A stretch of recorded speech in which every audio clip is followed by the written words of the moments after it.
দেখুন সেই প্রশ্নে আমি যাচ্ছি যে রুচির দুর্ভিক্ষ নাকি সেটা আমি জানি না। তবে দেখুন যতগুলো দেশ এখানে অংশগ্রহণ করছে সেখান থেকে আমরা কিন্তু আর্জেন্টিনা এবং ব্রাজিল কেউ কারো থেকে কম নয়, ফেলে দিতে পারছি না। এবং ওয়ার্ল্ড ওয়াইড আপনি একটি হিসাব করলে দেখবেন যে আর্জেন্টিনার যেমন সাপোর্টার রয়েছে, ব্রাজিলের যেমন সাপোর্টার রয়েছে। গুড, সেটা মেনে নিচ্ছি। 2002 সাল থেকে যতবার এই 4টা বিশ্বকাপে দেখেছি আপনারা কোয়ার্টার পর্যন্ত যেই তো পড়ে গিয়েছেন, তাহলে কিভাবে থাকলেন আপনারা? কিন্তু আমার তো মনে হচ্ছে এখানে একটা কথা আছে আমার, যেহেতু আমি চলচ্চিত্র প্রেমী মানুষ, বিনোদন প্রেমী মানুষ, সেক্ষেত্রে আমি বলবো যে বন্ধু হোক শত্রু হোক, হেরে যাক আর জিতে যাক, আমি তো আমার দলকেই ভালোবাসবো, তাই না? জীবন চৌধুরী, এখানে আমি আরেকটা কথা বলছি। বিশ্বকাপ যে খেলাটা বাংলাদেশের প্রেক্ষাপটে, আমি তখন ছোট ছিলাম, আমি বরাবরই আর্জেন্টিনা, আমার পরিবারের সবাই আর্জেন্টিনা, এটা সত্যি কথা। তো সেই জায়গা থেকে আমি বলতেছি যে বাংলাদেশের প্রেক্ষাপটে বিশ্বকাপ পরিচিত হয়েছে আর্জেন্টিনার মাধ্যমে, সেটাকে আপনি জানেন? তাহলে আপনার প্রশ্নের উত্তর দিতে হবে। আর্জেন্টিনার রাজধানী আসলে একটু বলার সুযোগ দেন। আমি একটু কথা বলছি, আমাকে একটু বলতে দেন। এখানে তর্ক বিতর্ক না, এখানে কার কি জনপ্রিয়তা আছে আপনি জানেন না হয়তো। আর্জেন্টিনার কারণে কিন্তু বাংলাদেশ বিশ্বকাপ খেলা আমার প্রশ্ন হচ্ছে যে এবং জানে যে বিশ্বকাপ খেলা হচ্ছে, সেই জায়গা থেকে ম্যারাডোনা বাংলাদেশে ম্যারাডোনাকে বাংলাদেশের মানুষ যে এত পছন্দ করে কেন জানেন? তার খেলার কারণে, খেলার মাধ্যমে আর্জেন্টিনাকে বাংলাদেশের মানুষ জানে যে ম্যারাডোনার জন্য এই বাংলাদেশের মানুষ এক প্রকার মনে করেন যে যুদ্ধ করেছে। এবং ম্যারাডোনা কিন্তু জানে না যে বাংলাদেশ একটা দেশ আছে। যখন শুনতে পেরেছে যে আর্জেন্টিনা, ম্যারাডোনা এবং বাংলাদেশে এত জনপ্রিয়তা কেন হয়েছে তার খেলার মাধ্যমে। আমরা প্রফেসর ফরহাদের কাছে যাব। প্রফেসর ফরহাদ, আমি মনে হচ্ছে কিছু বলতে যাচ্ছেন, সিনেমা ওয়ার্ল্ডের এগেইনস্টে কি বলতে যাচ্ছেন? আমি আপনাকে প্রশ্ন করতে যাচ্ছি। আপনি খুবই সুন্দরভাবে প্রশ্নগুলো উপস্থাপনা করেছেন। আমার প্রশ্ন হচ্ছে যে আর্জেন্টিনার রাজধানী, আপনি তো আর্জেন্টিনা করেন, হ্যাঁ, আর্জেন্টিনার রাজধানী না, আর্জেন্টিনার রাজধানী কি জানাটা কি জরুরি? হ্যাঁ, আর্জেন্টিনা কি পছন্দ করলে যে আর্জেন্টিনার রাজধানী হবে এটা কোনো কথা না। আমি আর্জেন্টিনার দেশকে দেখছি না, আমরা দেশকে দেখে ভালোবাসছি না, এটাই খেলার বিষয়। যেমন আমি একটা শিল্পী, আমি দেশের রাজধানীর নাম জানবেন না, আমি বাংলাদেশ, বাংলাদেশের রাজধানী ঢাকা, আমি এটা চিনি না। আমি খেলা দেখে কথার মধ্যে এখানে দেশ কি আসেনি। ম্যারাডোনা সম্পর্ক না কোন কোন ম্যারাডোনার মাধ্যমে বিশ্বটাকে চিনেছে, বিশ্বকাপ খেলা এক্সেন্স আর আপনি জানেন। সীমান্ত আমাকে কথা বলতে দেন। আমি জনপ্রিয়তা কোথায় কার সেটা আপনি জানেন না হয়তো। ম্যারাডোনার পরে সৃষ্টি হয়েছে মেসি, তাকে সৃষ্টি করেছে কে? ম্যারাডোনা। ওকে, পেটে খেলে খুদে লাজ খেলা আপনি শুরু যতই চাপা মারেন, আপনি যতই চাপা মারেন না কেন, সেখানে চাপা মারতে হবে না। বাংলাদেশে অনেক একশো আর্জেন্টিনা, আমরা আর্জেন্টিনা কাপ নিয়েছি, এবারও নিব ইনশাআল্লাহ। আমি একটু কথা বলি। আপনি কে বলেছেন যে আপনারা একটু স্বাভাবিক হন। আসলো ফেরতে? হ্যাঁ, ব্রাজিলকে কেউ চিনত না, আর্জেন্টিনার মাধ্যমে বাংলাদেশে বিশ্বকাপ পরিচিত হয়েছে। বাংলাদেশ সারা ওয়ার্ল্ড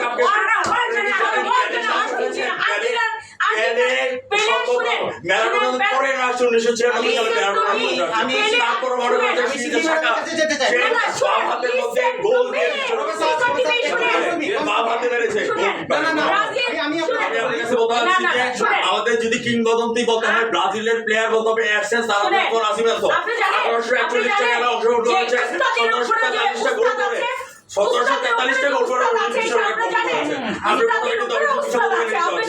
আপনি জানেন না 1841 সালে অংশগ্রহণ করে 1743টা গোল করেছেন যার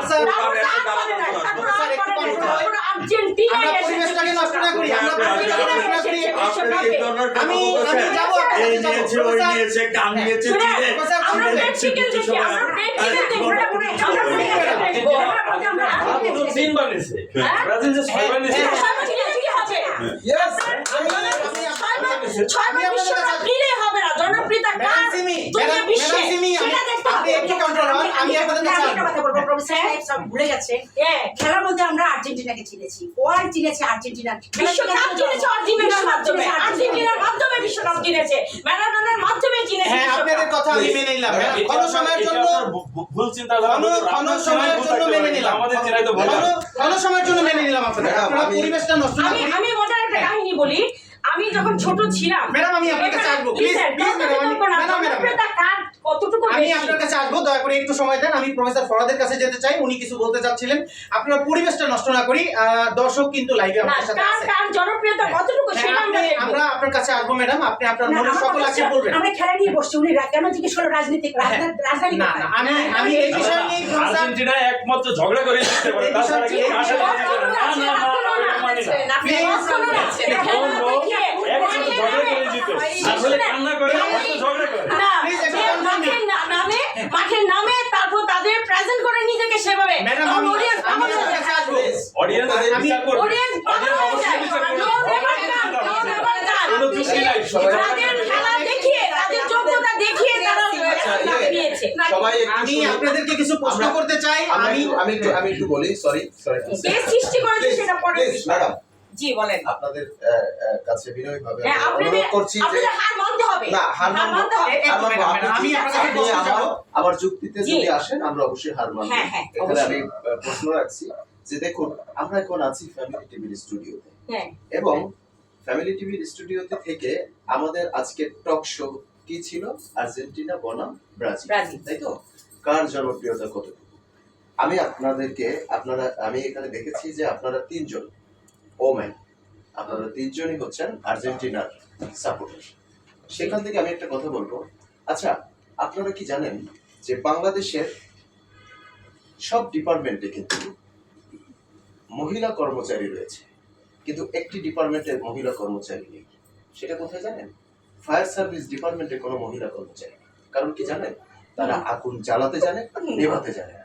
তাই আপনারা যে আগুন আমি জ্বালিয়ে দিয়েছেন, চৌধুরীর সাথে আপনারা যে আগুন জ্বালিয়ে দিয়েছেন, তাতে তো আমার মনে হচ্ছে যে এই ফ্যামিলি টিভিটা এখন ধাউ ধাউ করে চলছে। আচ্ছা, শোনেন, না না, আমি যে বলছি একটু বলে, আপনি কিন্তু কথা আপনার অডিয়েন্স শুনছে। আপনারা আমি বলি এক মিনিট, অডিয়েন্স শুনছে, আপনি কিন্তু খেলার কথা বলতে প্রথমে কিন্তু কি বলেছেন? আর্জেন্টিনা বনাম ব্রাজিল। আর্জেন্টিনা আপনিও আগে বলেছেন। আমিও আর্জেন্টিনাকে ভালোবাসি। আর্জেন্টিনার জনপ্রিয়তা কতটুকু আপনি বুঝতে পেরেছেন? এখানে তর্ক বিতর্ক দয়া যাচ্ছে করে না যে আমাকে আগুন একটু সুযোগ জ্বালাতে দেন। জানে। আমি এখানে আপনাকে কথা খেলার বলতে চাই। বিষয়বস্তুটা কি, কার কতটুকু জনপ্রিয়তা Okay. বিশ্বব্যাপী, এবং বাংলাদেশ সারা ওয়ার্ল্ডে আপনার ম্যারাডোনার কারণে আর্জেন্টিনাকে চিনেছে, বিশ্বকাপ মানুষের খেলা আচ্ছা, দেখেছে, আচ্ছা, আমরা- সেটা আপনাদের স্বীকার আচ্ছা, করতেই এটা হবে। মেনে নিচ্ছি। প্রফেসর আচ্ছা, ফরহাদের কাছে যেতে চাই, please। one minute, please, one minute। Madam যে বললো যে আর্জেন্টিনার কথাটা তিনি আগে বলেছেন, হ্যাঁ অবশ্যই সে আগে বলছেন। একটা কথা মনে রাখবেন, মঞ্চে যে জিনিস আমার পছন্দ, যে জিনিস আমার ভালো লাগা, আচ্ছা, যে আচ্ছা, জিনিস মানুষ পছন্দ করে, সেটা কিন্তু আগে মুখে দিয়ে আসে। আমি ম্যাডামের কথায় একমত হয়েছি, আমার কথা শেষ করতে পারি নাই, প্লিজ। আমাদের নির্দিষ্ট সময় শেষ হয়ে যাবে। আমি আপনাদেরকে দুইটা প্রশ্ন করতে চাই।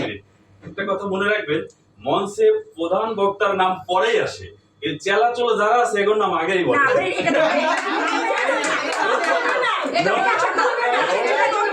ইয়ামিন হাসান, ম্যাডাম, আমাকে একটু সময় দেন। ইয়ামিন হাসানের কাছে প্রশ্ন করতে চাই। আপনি তো বলছেন যে মহিলারা আগুন জ্বালাতে জানে, নেভাতে জানে না। ইয়ামিন হাসানের কাছে আমি প্রশ্ন করতে চাই। ম্যাডামরা আমাকে বলতেছিলেন যে স্যার আসলে প্রচুর পরিমাণে মেসি বা রোনালদিনহোর কথা বলা হচ্ছে বা ম্যারাডোনার কথা বলা হচ্ছে, জি। আসলে নেইমারের কথা যে বলা হচ্ছে না, ওনারা বলতেছিলেন যে আপনাদের নেইমার কথায় কথায় যে পড়ে যাওয়া বা ইনজুরে যাওয়া, এগুলা কি আসলে কি সে অ্যাক্ট করে নাকি আসলে সত্যি ইনজুর হয়? না, সত্যি- এই বিষয়ে আমি আপনার সত্য কথা বলতে কি, Right, এখানে right, আপনি একটা জিনিস দেখেন, আমরা এই মঞ্চে টিকতে পারতেছি না ঝগড়ার কারণে। তাই আমাদের নেইমারটা টিকতে খেলা- পারবে না, খেলা- আসলে শুনে, দেখেন বলটা নেয়, বলটা না, না, নেয়, এই যে দেখেন, সে বলটা এই নেয়, ধরনের অবস্থা। acting করে ঠাস করে না,